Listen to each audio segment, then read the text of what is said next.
હમણાં હાથ હાથ બા બેઠેલા ને તો મારથી પૂછાઈ ગયું, બા એ બા એ બા, જય શ્રી કૃષ્ણ, જય શ્રી કૃષ્ણ. ધીમો રે આવો અમારે ભગરી ભાઈ પાડો હતો.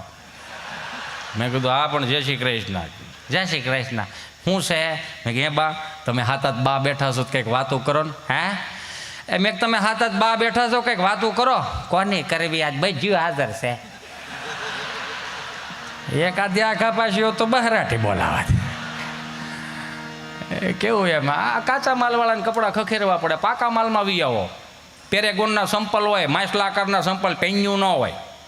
એ જે પેરેગોનનું સંપલ હોય ને એમાં ઓલી ડટી આવે ને ડટીની હેઠે રામબાવળનો હોળો ભરાયો હોય, કાંટો પીને ભરાયો હોય ને ઊભી બજારે ધોડા જતો હોય ને કાંટો પીને નીકળે છે ને આ પગનું સંપલ આ પગમાં ભટકાય. 3.5 આમ પડીને તો 3.5 ફૂટ તો પેલા લહરીને ઊભા થઈને એટલું જ કરતા.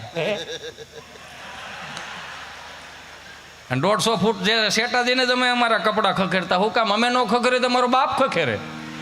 એ ખખેરવામાં ઘણો ફેર છે. હવે કોઈ એવું ખખેરતું નથી. નિહાળે લેસન લઈને ન ગયા હોય, અમારું લેસન જોઈને સાહેબ લાફો મારે. હુકામ લાફો મારે. શાળી વર્ષ સુધી પ્રાથમિક શાળામાં નોકરીઓ કરી હોય માસ્તરે. કાકા એને પાસે ભણ્યા હોય, બાપુજી એને પાસે ભણ્યા, અમે એને પાસે ભણતા. મોઢું જોઈને મારો તારો બાપે આવો હતો. પણ શાળી વર્ષનું હવે હુકામ ભેળું કરો.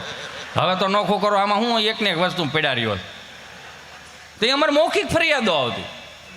અત્યારે લેખિત ફરિયાદો આવે. 4 વાગે નિશાળ બંધ થઈ જાય, માસ્તર સાહેબ આમ ઊભી બજારે નીકળતા ને દાદા ડેલીને ખાનામાં 4 વાગે ચા પીતા હોય તો દાદા માસ્તરને માસ્તર હાલો ચા પીવા હાલો. કે ના મોઢું તો હાલો ને ભાઈ. કે ના બાપા ધાબા જો ભાઈ હાલો ને જીવ તો સર ચા પી દો ને મરી ગયા પછી આખી નિહાળ લાડવા ખાવા આવજો. હાલો એ કે એમ કરીને પરાયણે બિહારે.